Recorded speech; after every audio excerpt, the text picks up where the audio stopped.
They say revenge is a dish best served cold, but for Maya Chen it had been simmering for 5 years, boiling in her veins every single day since they killed her sister.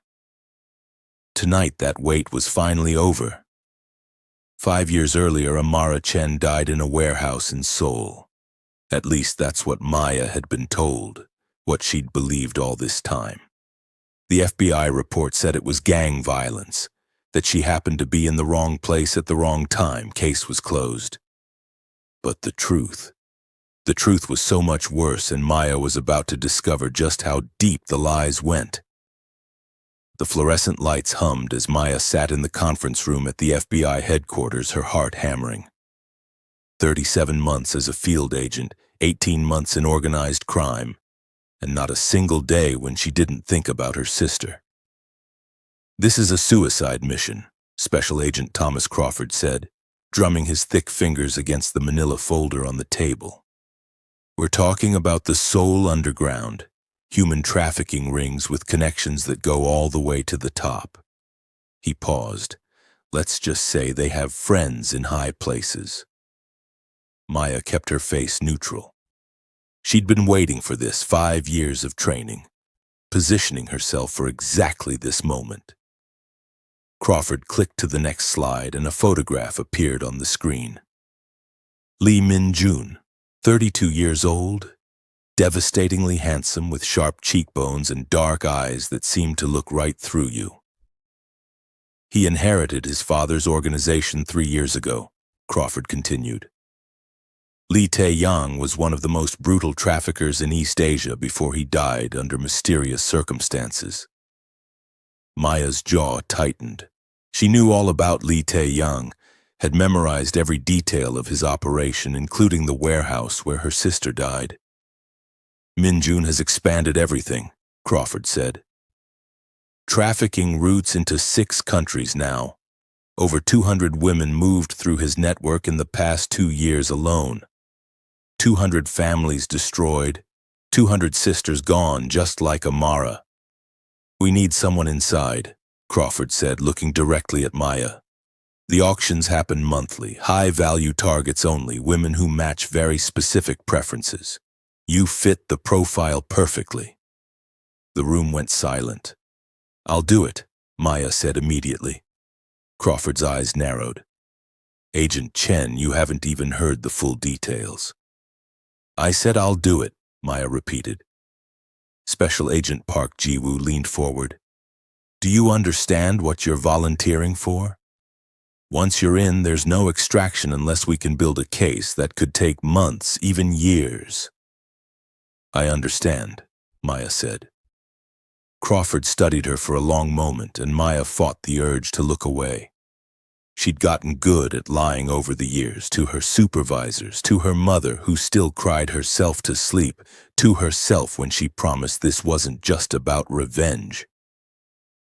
"There's something else," Crawford finally said, clicking to another slide. This one showed Lee Min-jun with a little girl, maybe 6 or 7 years old, holding his hand. "He has a daughter, half Korean, half black, whose mother died in childbirth." Maya's breath caught. "Why does that matter?" she asked. Park spoke quietly.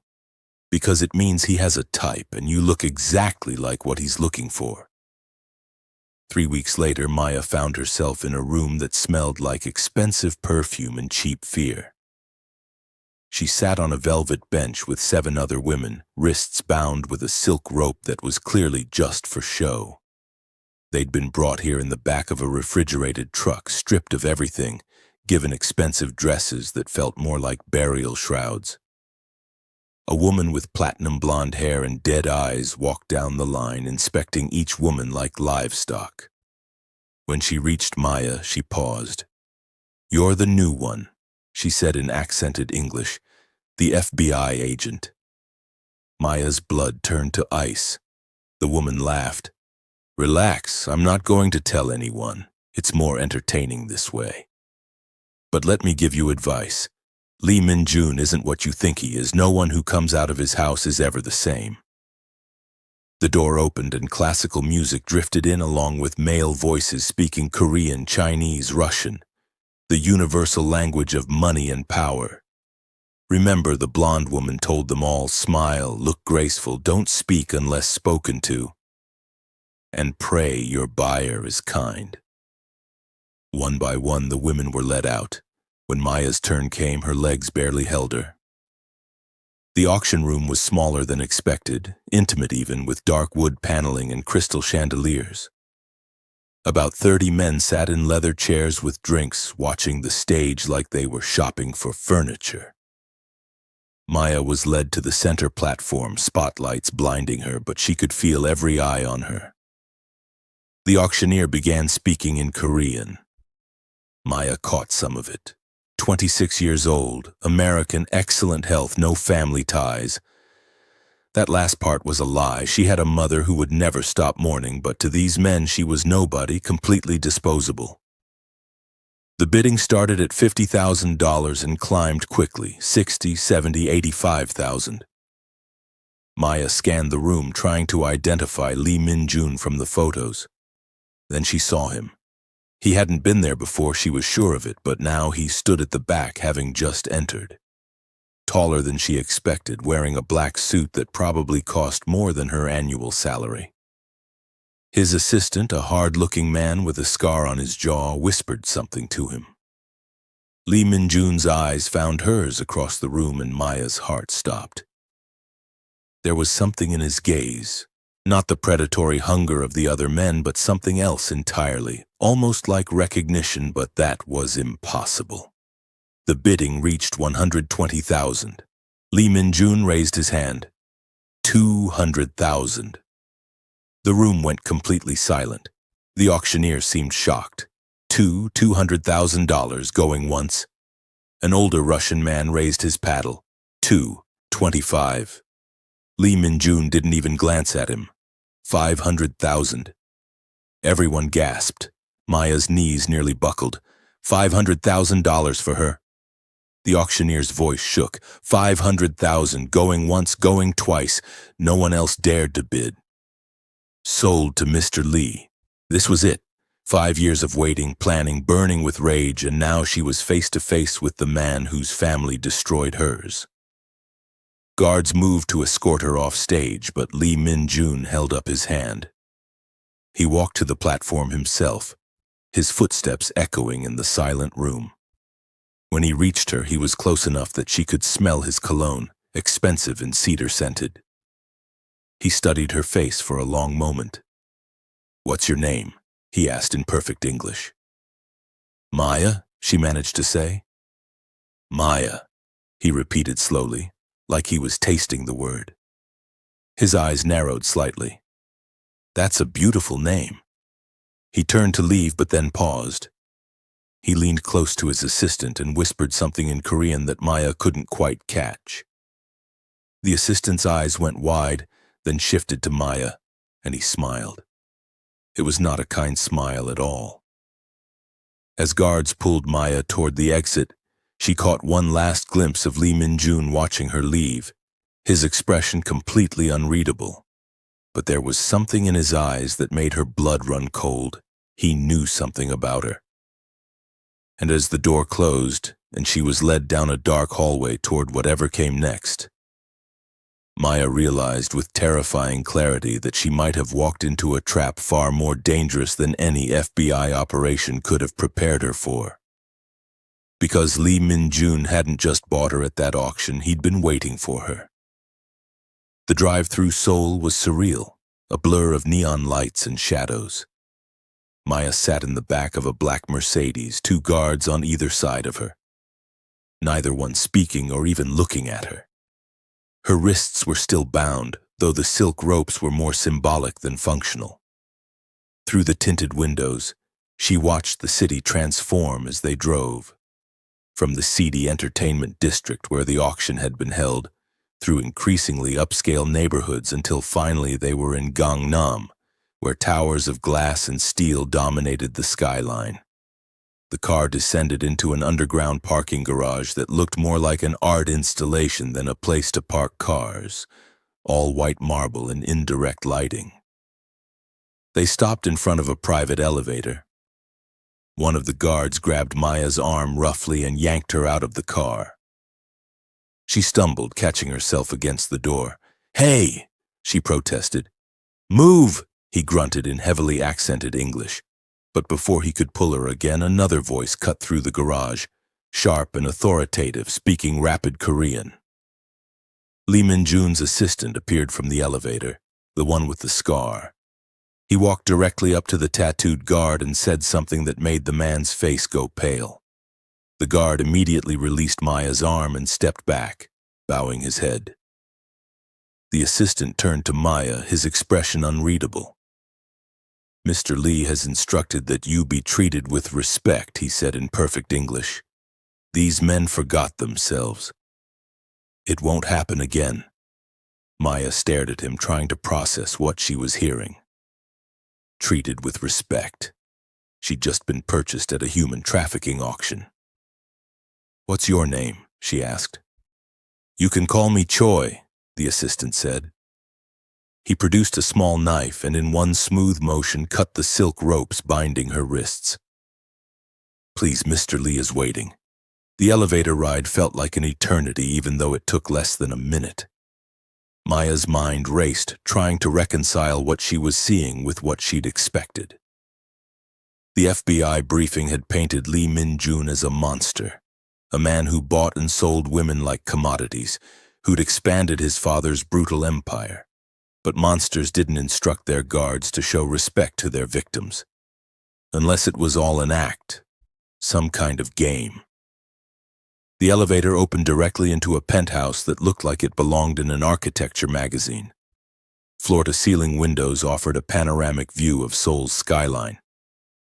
The furniture was minimalist, all clean lines and expensive materials. Art hung on the walls, pieces Maya recognized from her college art history classes. That was a genuine Rothko, and that looked like it might be a Basquiat. "This way," Choi said, leading her down a hallway. He stopped at a door, opened it, and gestured inside. "Your room. There are clothes in the closet, and the bathroom is through there. You should rest." Maya stepped into the room cautiously. It was large, dominated by a king-sized bed with white linens, a sitting area by the window, and a desk with a laptop that was probably monitored.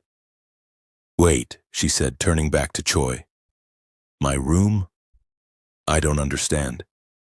"Mr. Lee will explain everything," Choi said. "He asks that you join him for dinner in 1 hour." He began to close the door, then paused. "The door is not locked, Miss Maya. You're free to explore the apartment, but I wouldn't recommend trying to leave, for your own safety." The door clicked shut. Maya stood frozen for a moment, trying to process what had just happened. Then she sprang into action. First, the door. She tried the handle and it was unlocked, just as Choi had said. She cracked it open and peered out. The hallway was empty, but she could hear voices somewhere deeper in the apartment. Korean, male, probably guards. She closed the door and moved to the windows. 40 stories up, no balcony. Even if she could somehow break the glass, which was unlikely given it was probably reinforced, there was nowhere to go but down. The laptop on the desk was password protected, as expected. Maya searched the room methodically, looking for cameras, microphones, anything. She found 2 cameras, one hidden in a smoke detector, another in the air vent. Obvious placements, which meant the real surveillance was probably much better hidden. In the closet, she found clothes that were exactly her size. Expensive brands, Gucci, Prada, Alexander McQueen. Someone had done their research. At the back of the closet, behind the designer dresses, she found something else. A small safe built into the wall. Her FBI training kicked in. She examined the safe's lock, biometric and digital code, military grade. Whatever was inside, Lee Min-jun wanted it very protected. Maya checked her watch. The small tracking device embedded in the band was still active. She could feel the faint vibration that meant it was transmitting. Crawford and his team knew where she was. Not that they could help her, not yet. Not until she had something concrete. She changed out of the auction dress into simple black pants and a silk blouse from the closet, both of which fit perfectly. Then she sat on the edge of the bed and tried to calm her racing heart. This was it. In less than an hour, she would be face to face with Lee Min-jun, the man whose father had killed her sister, the man who had, according to FBI intelligence, continued that bloody legacy. But nothing about this felt right. A knock at the door made her jump. Yes? The door opened. It wasn't Choi this time, but a young woman, maybe early 20s, Korean, wearing a maid's uniform. "Excuse me, miss," she said in hesitant English. "Mr. Lee is ready for you. Please follow me." Maya stood, her muscles tense. "What's your name?" The maid looked surprised by the question. "Min-ji." "Min-ji, how long have you worked here?" 3 months, miss." "And Mr. Lee, how does he treat you?" Min-ji's expression shifted, not fear, but something close to reverence. "Mr. Lee saved my life, miss. I was, before I was here, in a very bad situation. He found me, gave me a job, safe place to live. He is a good man." Before Maya could ask anything else, Min-ji turned and walked quickly down the hallway. Maya followed, her mind reeling. A good man? That didn't match anything in the FBI files. They walked through the massive apartment, past a living room that could have held 50 people, a library with floor-to-ceiling bookshelves, and a music room with a grand piano. Finally, they reached a dining room with a table that could seat 12 but was set for only 2. Lee Min-jun stood by the windows looking out at the city. He'd changed out of his suit into dark slacks and a white dress shirt with the sleeves rolled up to his elbows. There was a tattoo on his left forearm, Korean characters that Maya couldn't read from this distance. He turned when he heard them enter. "Thank you, Min-ji," he said gently. The maid bowed and disappeared. For a long moment, Lee Min-jun and Maya just looked at each other across the room. Maya felt like she was being studied, examined and seen in a way that made her deeply uncomfortable. "Please sit," he finally said, gesturing to the table. "I hope you're hungry." The chef prepared something special. Maya approached the table slowly, every instinct screaming at her to run, to fight, to do something other than sit down for dinner with this man. But she sat. Lee Min-jun took the seat across from her. Up close, she could see he looked tired. Shadows under his eyes, a tightness around his mouth that spoke of stress or pain or both. "I imagine you have questions," he said. "A few," Maya managed. "Then let's start with the most obvious one." He leaned back in his chair, his dark eyes never leaving hers. "You're wondering why you're here, why I bought you, and what I plan to do with you." Maya's throat was dry. "Yes." Lee Min-jun was quiet for a moment. Then he did something Maya didn't expect. He smiled. It wasn't cruel or predatory, it was sad. "I'm going to tell you something, Maya, and you're not going to believe me at first, but it's the truth." He paused. "You're free to go tonight, tomorrow, whenever you want. I only buy women to free them." Maya stared at him. "What?" "The auctions. I've been infiltrating them for 2 years. Every woman I've bought has been relocated, given new identities, and provided with funds to start over. There are 43 of them now, living in 7 different countries. This had to be a lie, some kind of manipulation." "Why would you?" "Because I'm trying to atone," he said simply. "For sins that aren't entirely mine, but that I share responsibility for nonetheless." Maya's hands clenched into fists under the table. Atone for what? For my father, for the things he did, the lives he destroyed. Before Maya could respond, a phone rang. Lee Min-jun pulled out his cell, glanced at the screen, and his expression darkened. "Excuse me," he said, standing. "I need to take this." He walked to the far corner of the room, spoke rapidly in Korean. Maya strained to hear, catching only fragments. Then she heard it, clear as day. Amara. Her sister's name. Her sister's name in this man's mouth. Maya's vision tunneled. Her hands gripped the edge of the table so hard her knuckles went white. Every muscle in her body tensed, ready to launch across the room to strangle him, to make him pay. The call ended. Lee Min-jun returned to the table, but he seemed distracted now, troubled.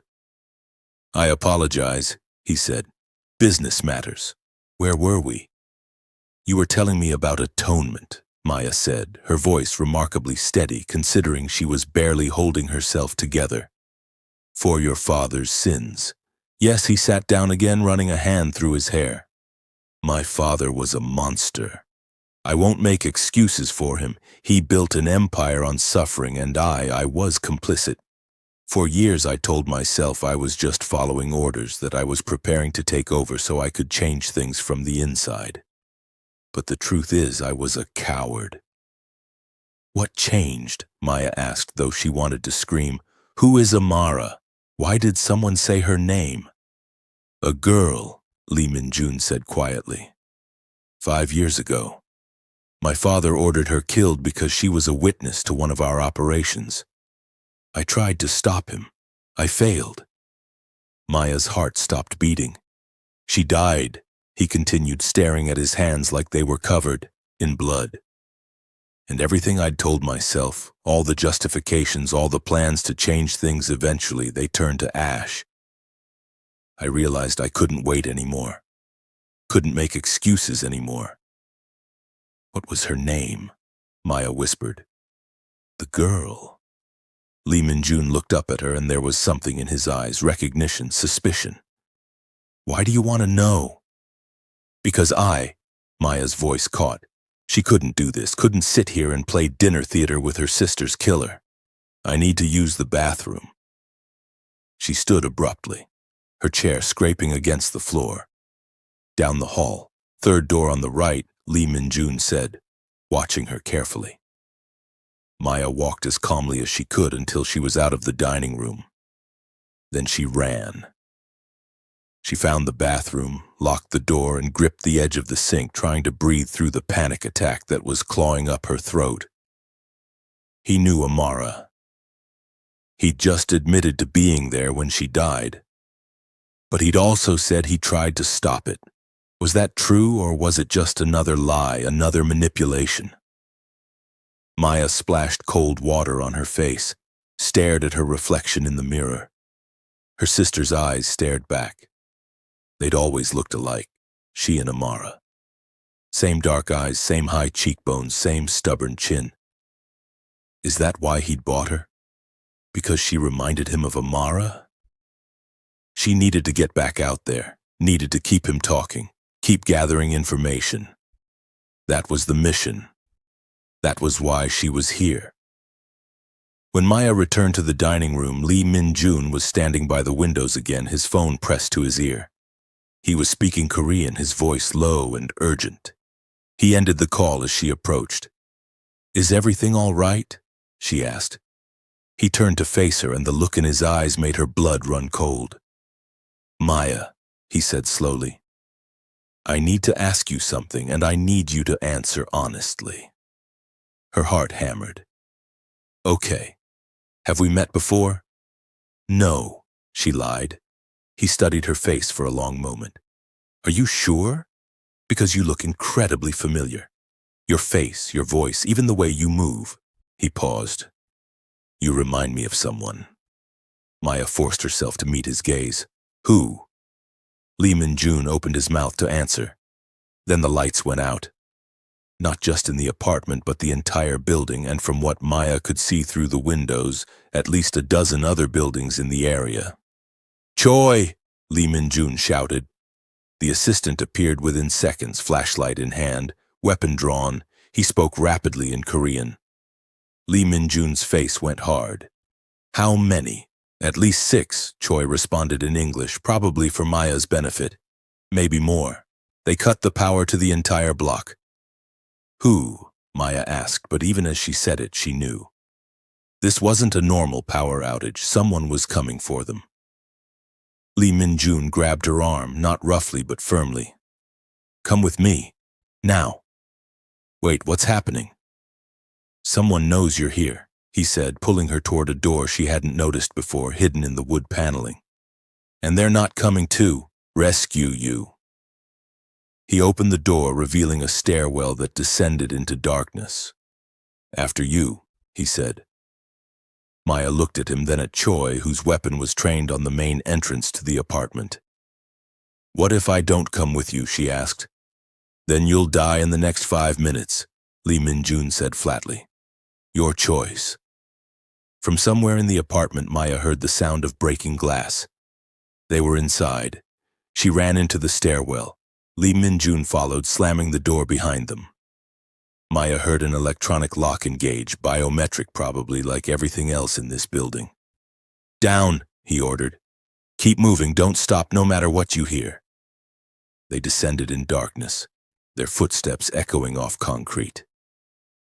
Maya's mind raced. Who was attacking? It couldn't be the FBI. Her tracking device was still active, and any extraction would have been coordinated with her. Unless it wasn't an extraction. Unless Crawford had decided she was compromised. Unless this was something else entirely. Above them, muffled gunshots, shouting in Korean. Choi, Lee Min-jun, said into a phone that had appeared in his hand. The voice on the other end was tense, speaking Korean too fast for Maya to follow. Understood, Lee Min-jun said.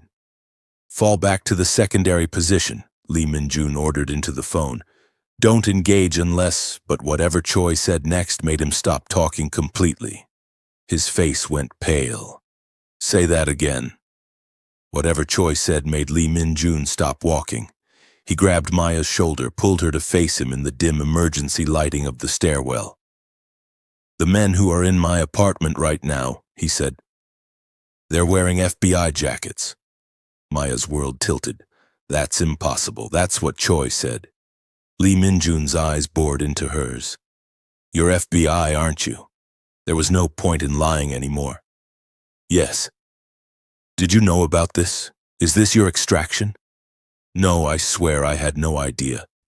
Another burst of gunfire, much closer now. They'd reached the stairwell. They're coming, Lee Min-jun said. He pulled out a gun from somewhere. Maya hadn't even seen where he'd been carrying it. Stay behind me. Wait, Maya said. If they're really FBI, they won't hurt me. Let me talk to them. Maya.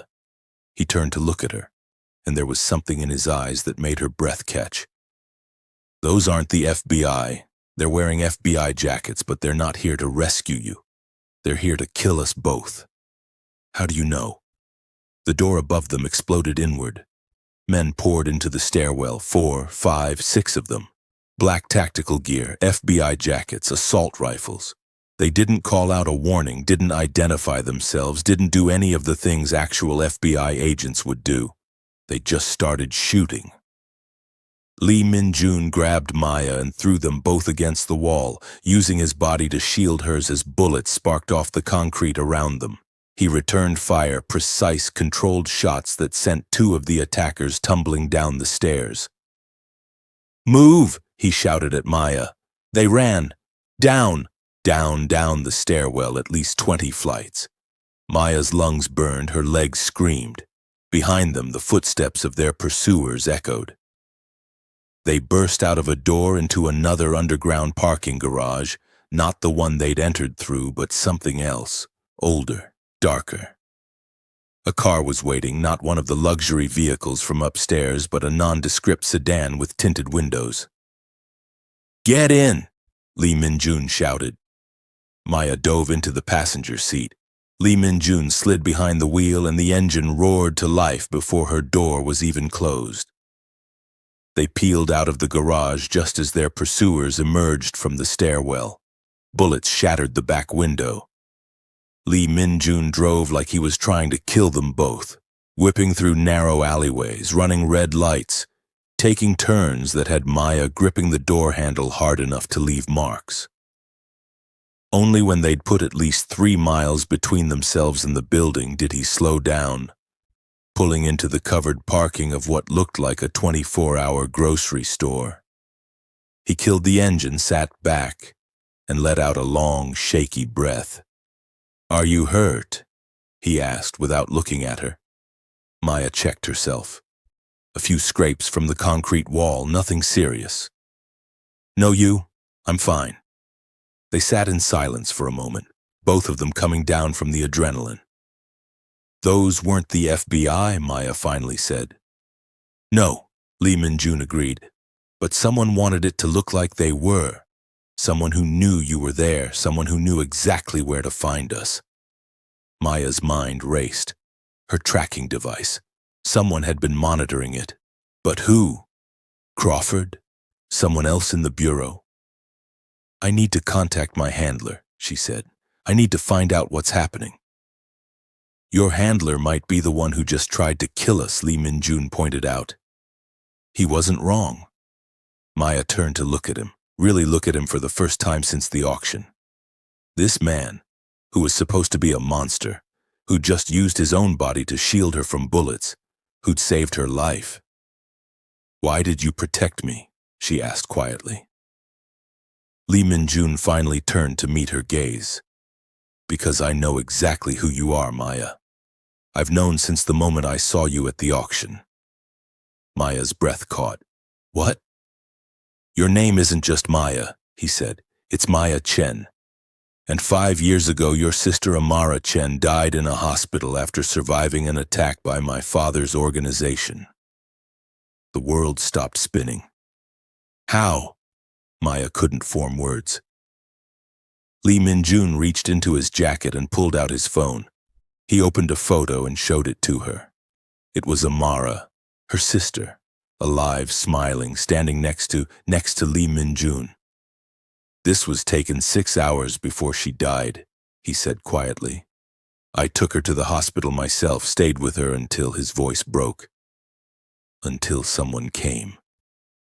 Someone in an FBI jacket. Someone who walked into her room and made sure she didn't survive the night. Maya stared at the photo, her vision blurring with tears she'd been holding back for 5 years. I've been looking for that person ever since, Lee Min-jun said.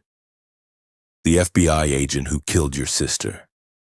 And tonight I think he just showed himself. Maya looked up at him, and in that moment, everything she'd believed for 5 years shattered. Who? She whispered.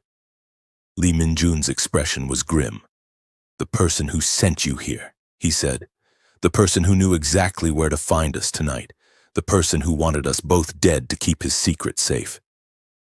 Maya's hands were shaking. Crawford, is that your handler's name? She nodded mutely. Lee Min-jun started the car again. Then we need to move, because he knows his hit failed, and he'll be sending someone else. Someone better. Where are we going? Maya said. He pulled out of the parking lot, heading toward the highway. Somewhere we can talk, he said. Because there's a lot you don't know about your sister, about what she was really investigating, about why she had to die. He glanced at her, and about why I've spent the last 5 years trying to finish what she started. The safe house was in Itaewon, tucked above a 24-hour noodle shop in a building that had seen better decades. Lee Min-jun parked the car 3 blocks away and led Maya through a maze of back alleys that she'd never be able to retrace. She should have been afraid. Every FBI protocol said she should be afraid, but she wasn't.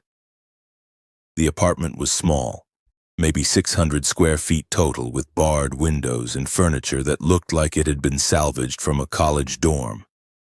Nothing like the luxury of the penthouse they'd fled. It's not much, Lee Min-jun said, locking 3 separate deadbolts behind them. But it's secure.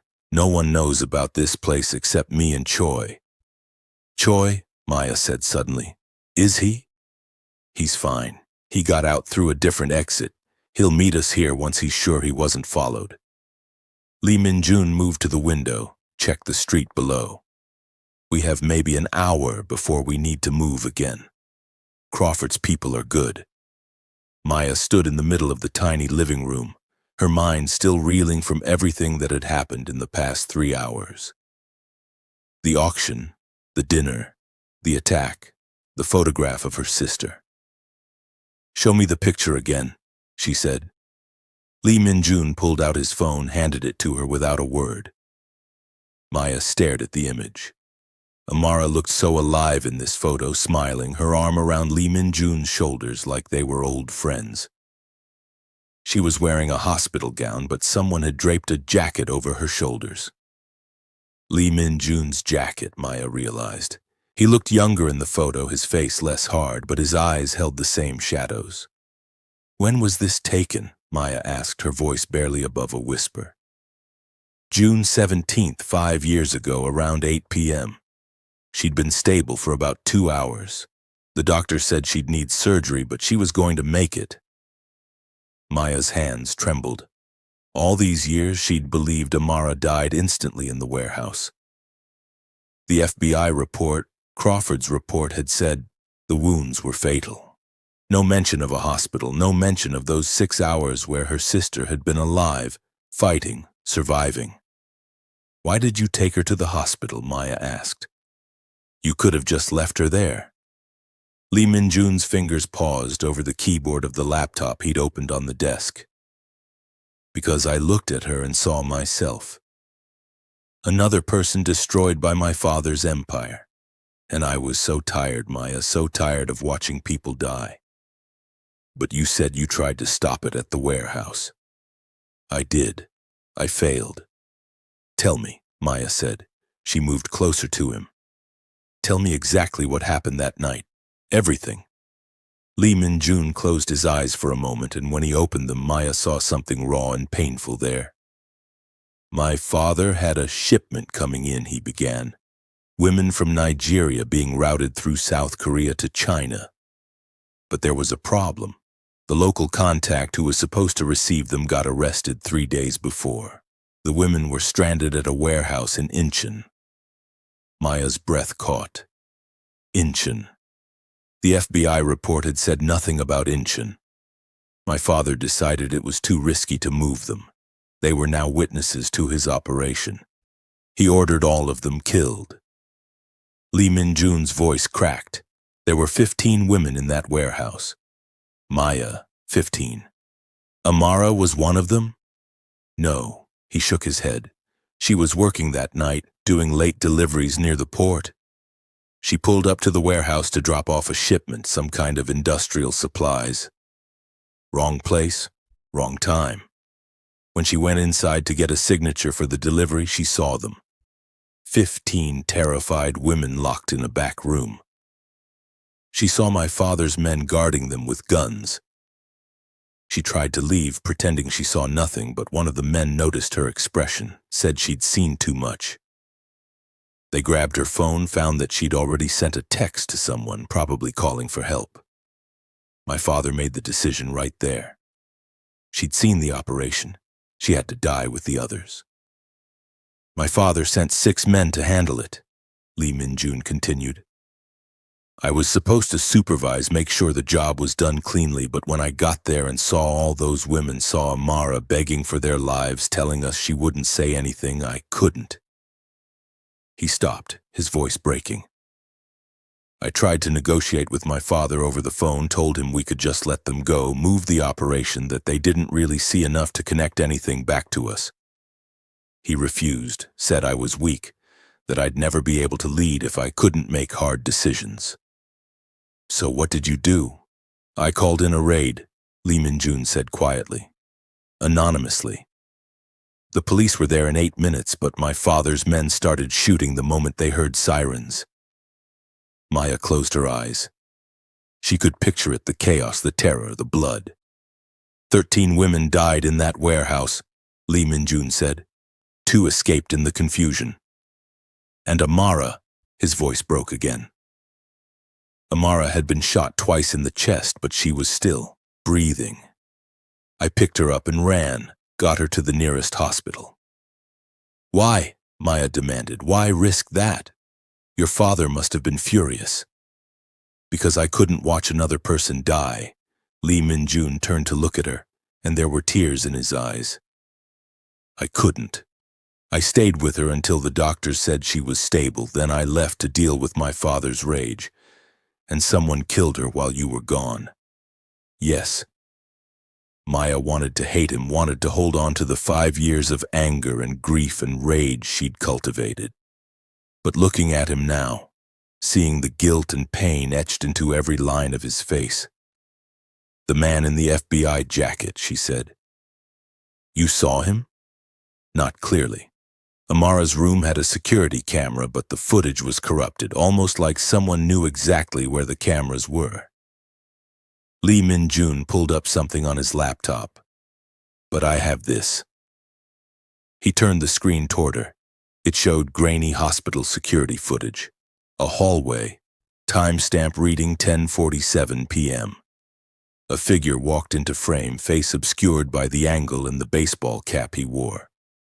But the FBI jacket was clear, so was the gun he pulled from his waistband before entering room 307. Amara's room. "He was inside for 3 minutes, Lee Min-jun said. When he came out, Amara's heart rate monitor was flatlining. Maya stared at the frozen image of the man. She couldn't see his face, but something about his build, his walk. "I've spent 5 years trying to identify him," Lee Min-jun said.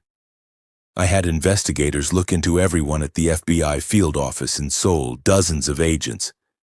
But none of them matched this profile until me," Maya finished. "Until you volunteered for the undercover operation," Lee Min-jun pulled up another file. "That's when I started looking deeper into the agents connected to Amara's case, and I found something interesting." He showed her a document, an internal FBI memo, heavily redacted but still readable in parts. "This is from 3 days after Amara died," he said. "It's a case closure report signed by Special Agent Thomas Crawford." Maya's blood turned to ice. According to this report, Amara Chen was killed in a gang shooting during a botched robbery. Case closed, no investigation needed. The body was released to the family for burial within 48 hours. "That's what they told us," Maya whispered. "Gang violence, wrong place, wrong time." Except it wasn't gang violence, and the warehouse shooting in Incheon was never connected to her death. Someone made sure those cases stayed separate. Crawford. Maybe. Or maybe someone Crawford reports to. But when you volunteered for this mission, I saw an opportunity. Lee Min-jun turned to face her fully. "I needed to know who sent you, who was still so interested in my operation that they'd risk an agent's life to infiltrate it. So I bought you at the auction, brought you to my home, and planned to tell you the truth about Amara. And then Crawford sent a kill squad," Maya finished, "which means he knows you found something or that you're about to." Maya's mind was spinning. 5 years, 5 years of believing her sister had been a random victim, of being told there was nothing to investigate, of Crawford patting her shoulder at the funeral and saying how sorry he was. "I need proof," she said.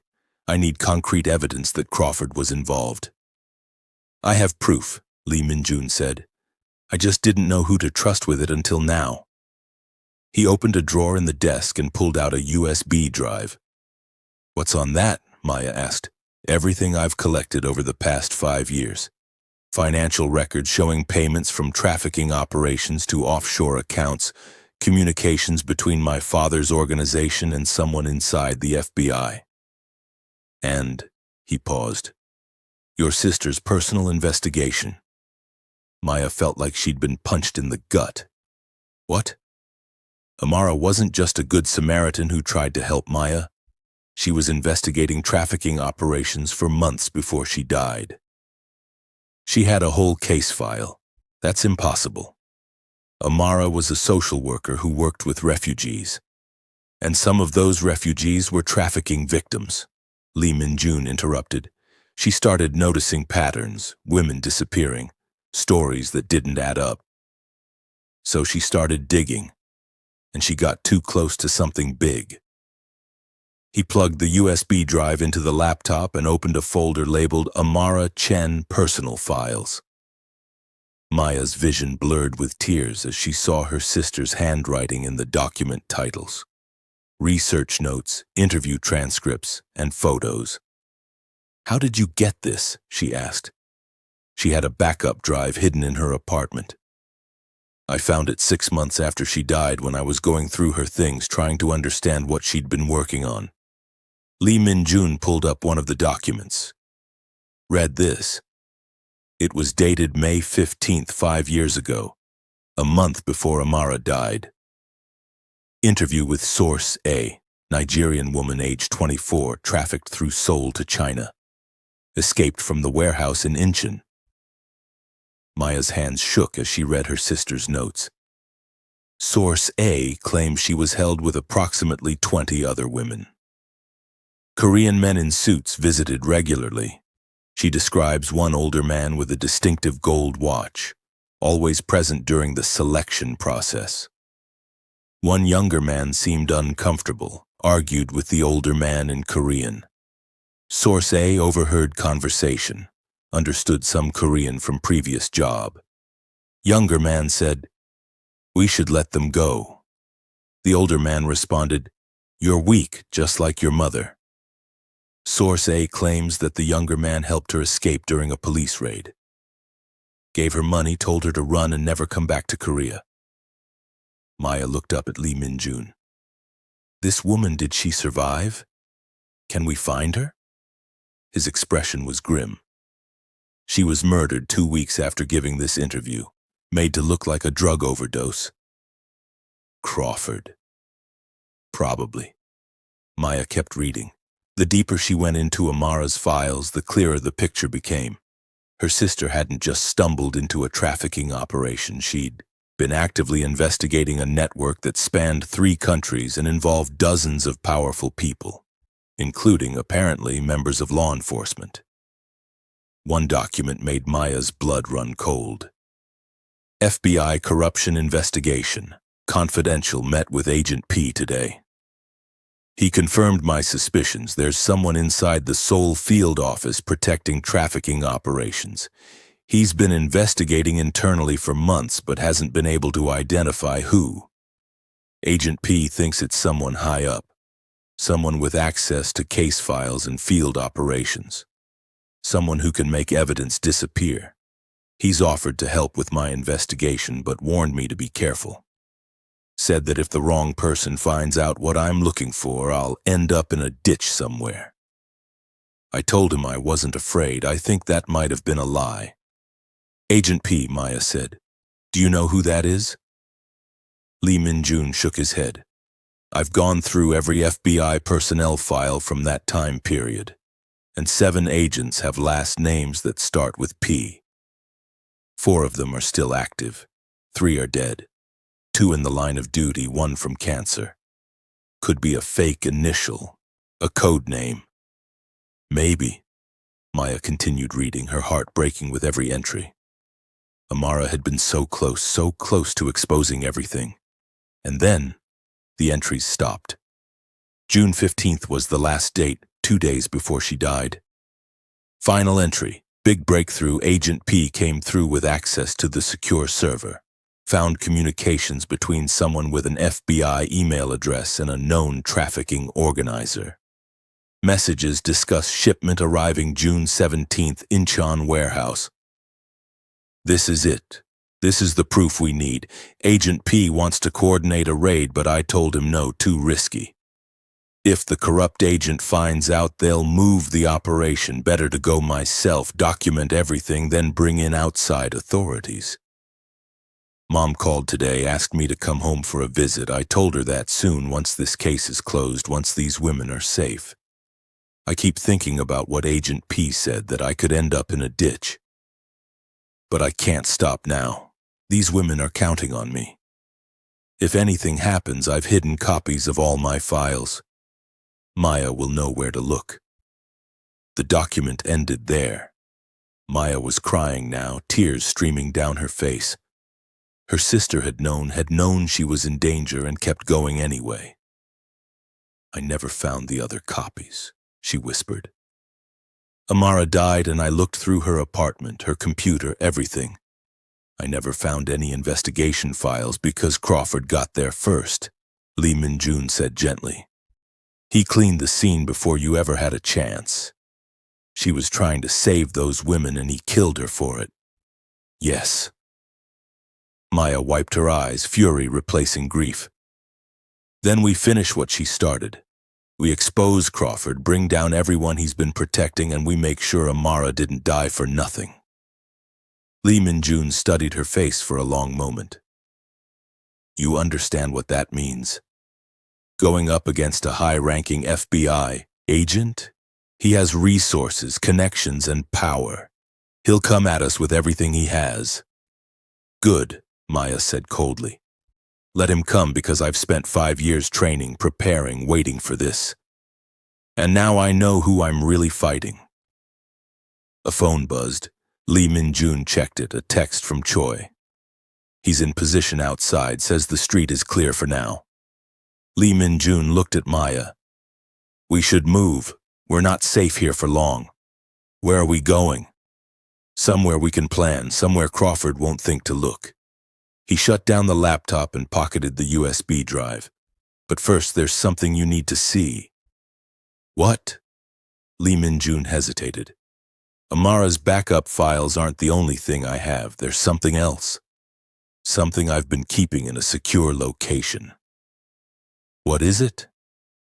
He met her eyes. Evidence that your sister's investigation was bigger than even she realized. Evidence that the trafficking network she was tracking connects to people you'd never suspect. Who? Not here, Lee Min-jun said. It's too dangerous, but I promise you when you see what I have, everything will make sense, including why Crawford has been so desperate to keep this buried. He moved toward the door, checked the locks one more time. Maya, he said, turning back to her. Once we start down this path, there's no going back. Crawford will do everything in his power to stop us. We could both end up dead. I don't care, Maya said, and she meant it. Amara died trying to save those women. The least I can do is finish the job. Lee Min-jun nodded slowly. Then we're committed, partners. Partners, Maya agreed. He opened the door and froze. Choi stood in the hallway, but he wasn't alone. 3 men in FBI jackets stood behind him, guns trained on his head, and in front of them all, looking perfectly calm and collected, stood Special Agent Thomas Crawford. Hello, Maya, Crawford said with a smile that didn't reach his eyes. I think it's time we had a talk. Maya's hand moved instinctively toward her weapon, but Crawford was faster. His gun was already drawn, pointed directly at her chest. I wouldn't do that if I were you, he said pleasantly. We're just here to talk, to clear up some misunderstandings. Lee Min-jun stepped partially in front of Maya, his body language protective. There's nothing to clear up, Crawford. We know what you did. We know you killed Amara Chen. Crawford's smile didn't waver. Is that what he told you, Maya? And you believed him? The son of the man whose organization actually killed your sister? He's playing you, using your grief to manipulate you. No, Maya said, her voice steady. You're the one who's been playing me. For 5 years you looked me in the eye and lied about how Amara died. You sent me on this mission knowing I'd either die or discover the truth, and then you sent a kill squad to make sure neither of us could talk. Crawford's expression finally shifted, something cold and dangerous flickering behind his eyes. You're smarter than I gave you credit for, he said. Your sister was smart too smart for her own good. She couldn't leave well enough alone, had to keep digging and digging until she found things that were supposed to stay buried. So you killed her, Maya said. Crawford shrugged. I did what was necessary to protect an operation that's been running successfully for decades. You think your sister was some kind of hero? She was a liability, a bleeding heart who couldn't understand that sometimes you have to make difficult choices for the greater good. What greater good? Lee Min-jun demanded. Lining your pockets with blood money? Working with traffickers? Crawford laughed. You really don't understand how the world works, do you, Min-jun? The trafficking networks aren't just criminal enterprises, they're intelligence assets. We use them to track movements, gather information, and identify threats. Your father's organization gave us access to channels we could never reach through official means. Amara wanted to destroy all of that because of some naive sense of justice. So you let hundreds of women suffer, Maya said, her voice shaking with rage. You let them be bought and sold and brutalized because it was convenient for your intelligence gathering. Sometimes the needs of national security outweigh individual suffering, Crawford said matter-of-factly. It's not pretty, but it's reality. Maya felt sick. This man, this monster, had been her handler, her mentor, someone she'd trusted. And all along he'd been protecting the very networks that had killed her sister.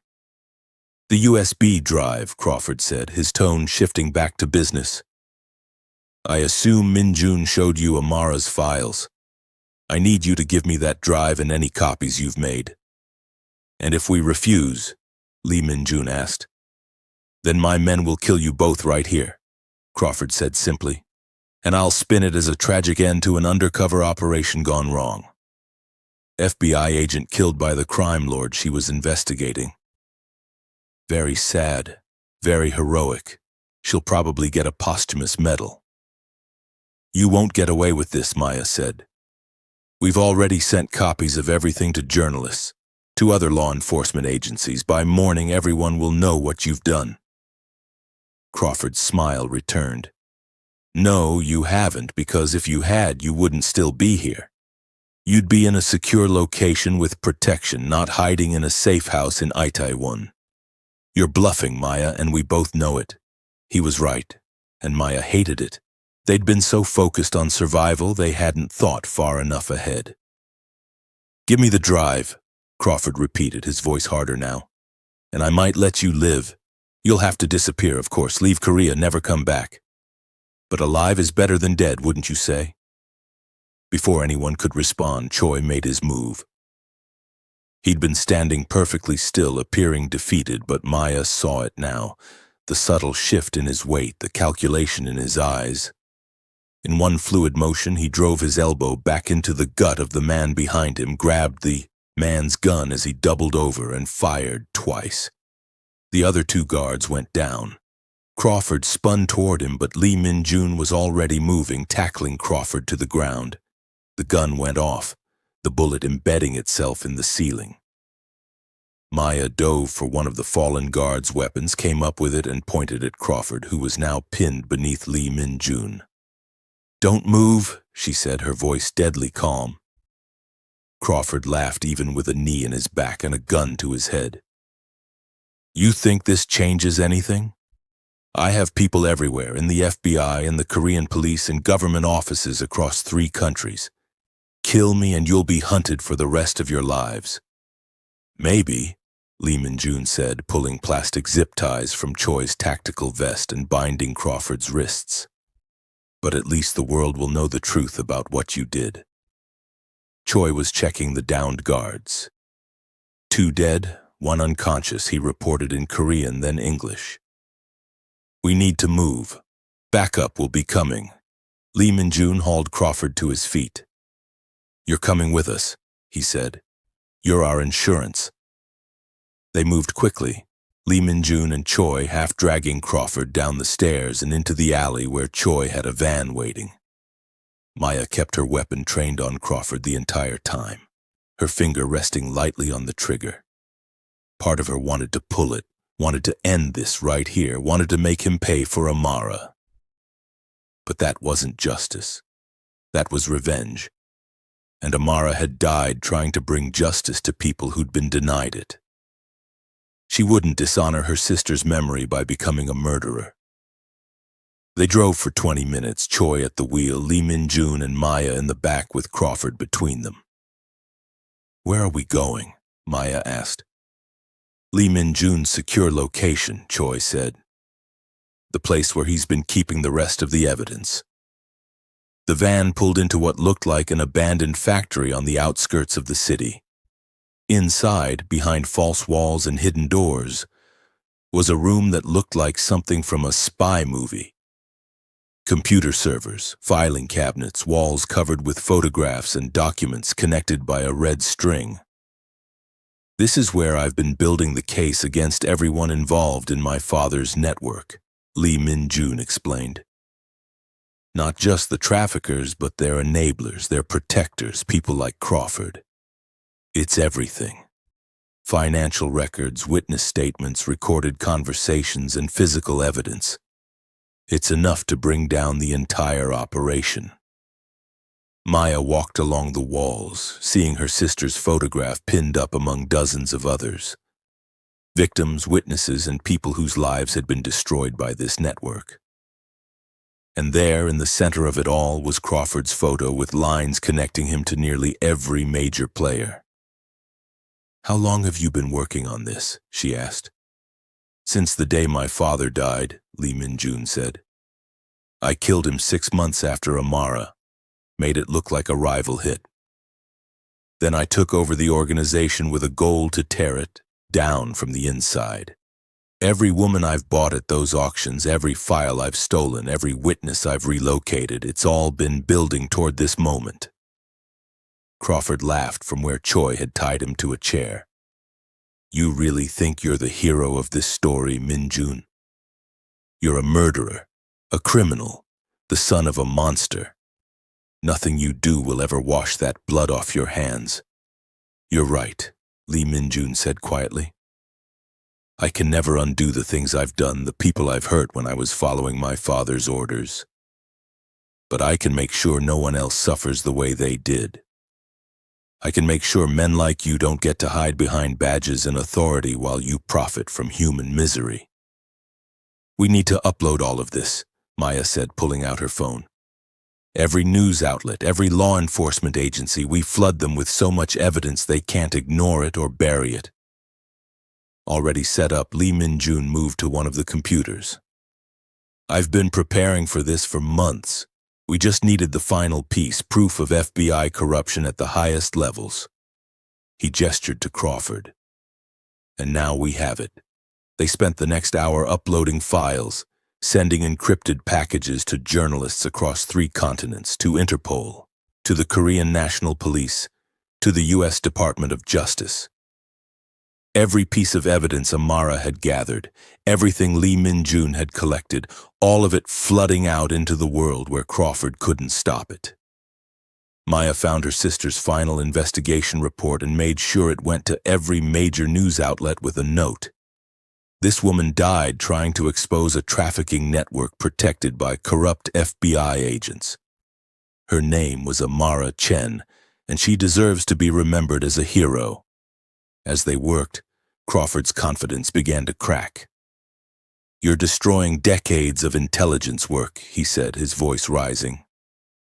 "Do you have any idea how many operations you're compromising? How many assets you're burning?" "Good," Maya said without looking at him.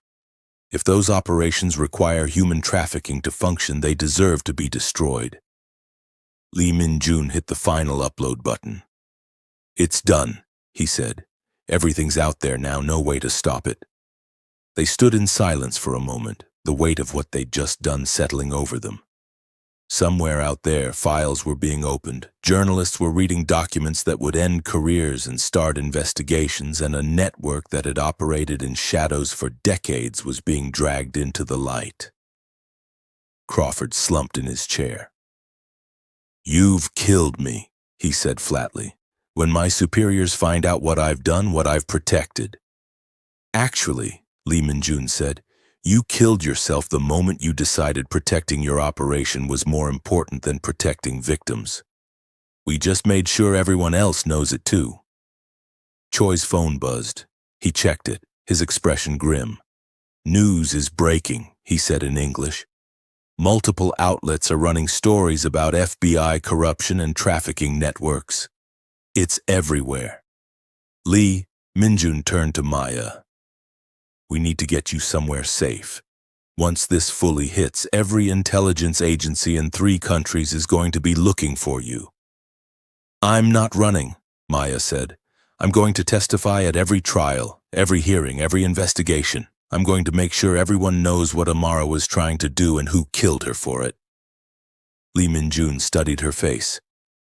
You know, testifying means exposing yourself, putting a target on your back permanently. I know, Maya said.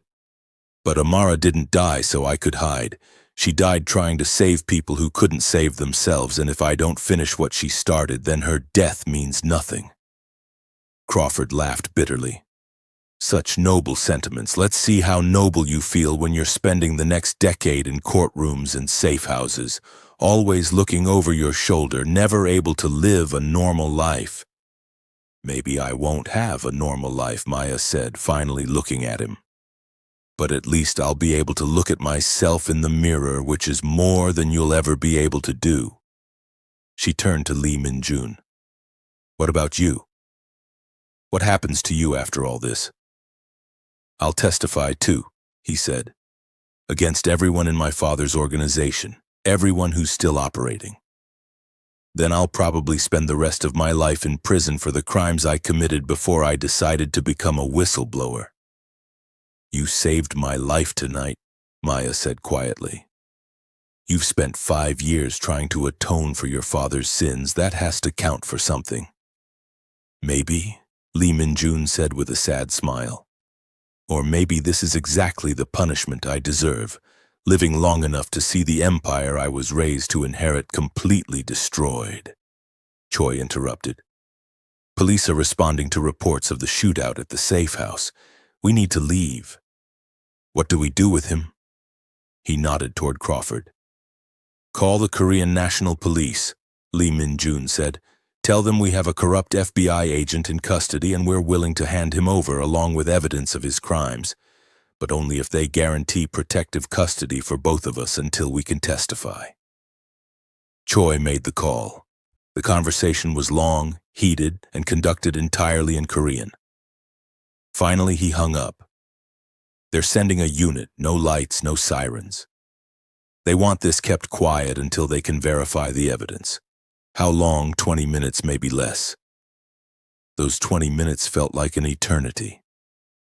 Maya and Lee Min-jun sat in silence, both processing everything that had happened, everything that was about to happen. Crawford had stopped talking, had retreated into sullen silence, probably calculating his own survival options.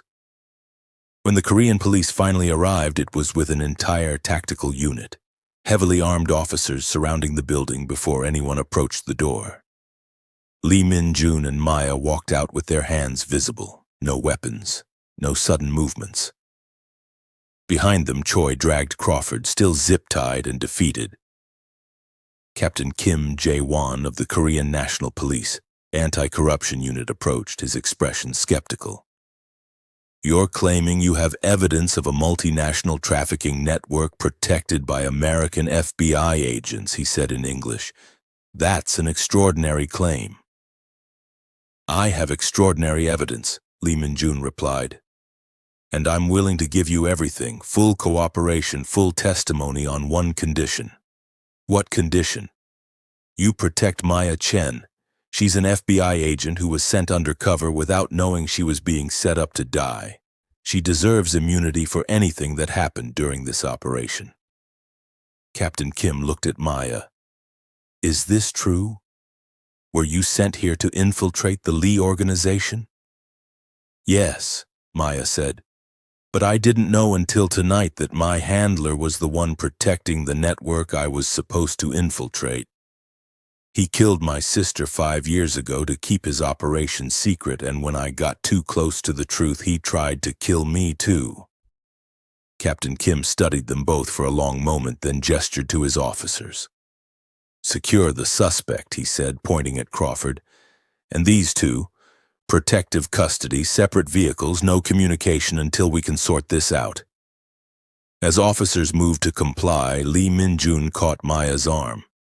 Whatever happens next, he said quietly, I want you to know that meeting you, working with you to expose all this, it's given my life more meaning than anything I did in my father's empire. Thank you for finishing what your sister started.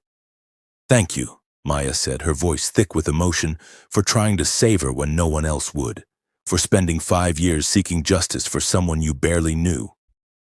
That's not something a monster would do.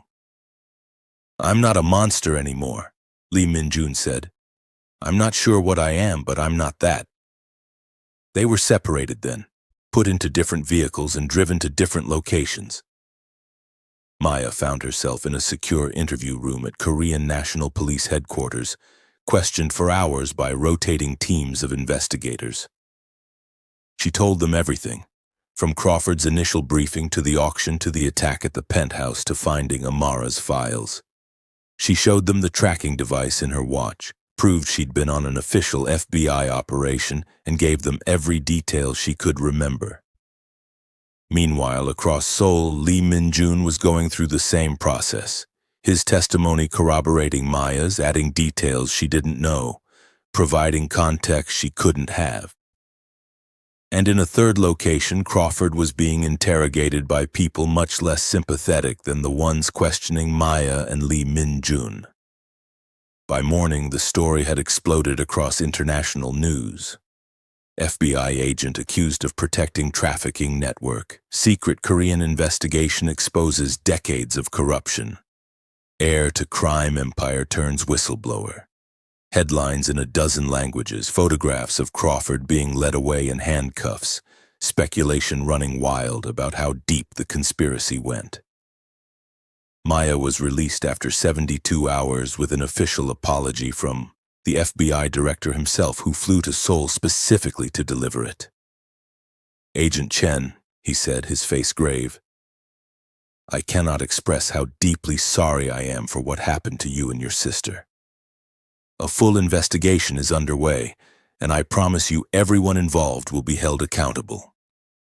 "I don't want your apology," Maya said flatly.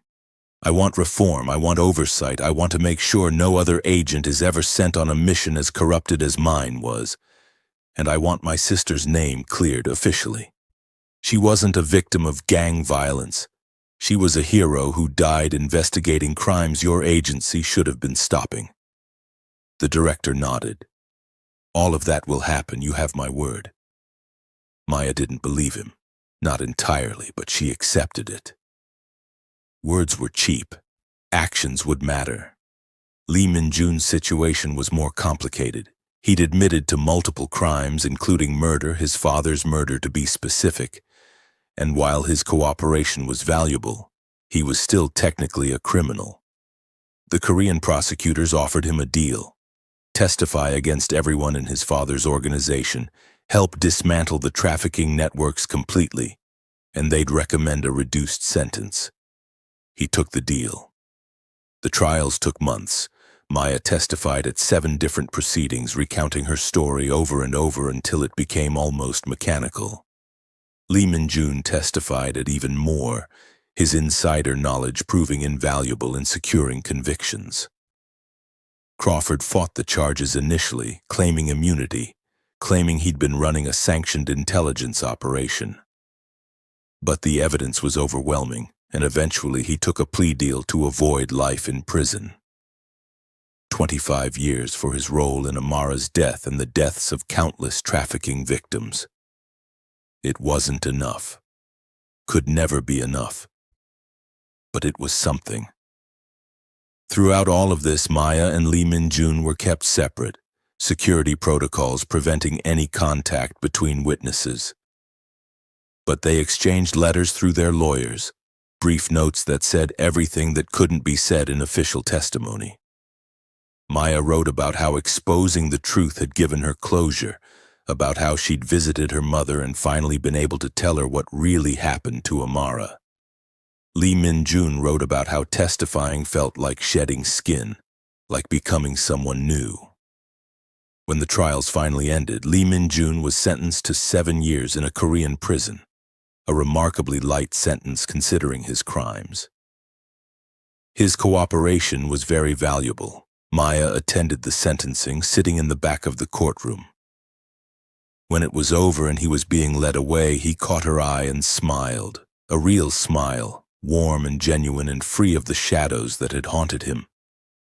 She smiled back. A year later, Maya resigned from the FBI. She couldn't work for an agency that had protected the network that killed her sister. even if that protection had been rooted out. Instead, she went to law school, planning to become the kind of attorney who represented trafficking victims, who fought for justice in the cases everyone else ignored.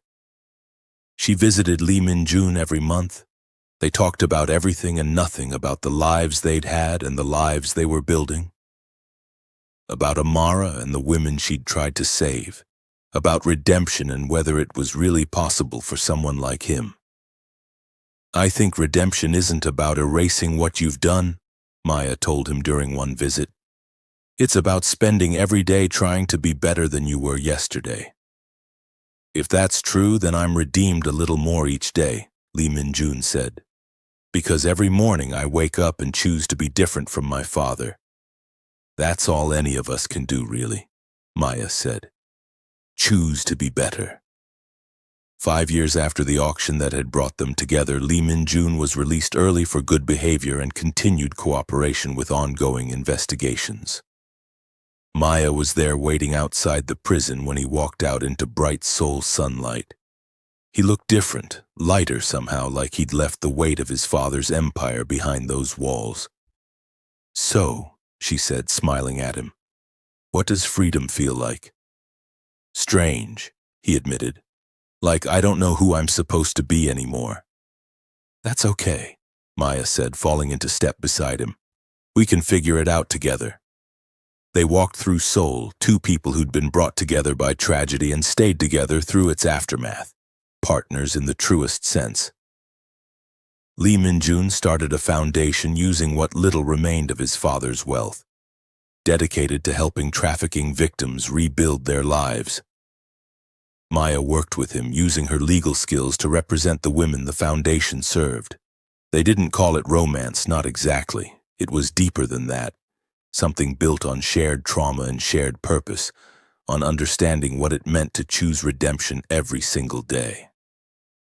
On Maya's 30th birthday, Lee Min-jun took her to a memorial garden they'd helped create, funded by the foundation. Amara's name was carved in stone along with dozens of others, women who died fighting against the trafficking networks. Women who deserved to be remembered. "She would be proud of you," Lee Min-jun said quietly. "Of both of us." "I hope so."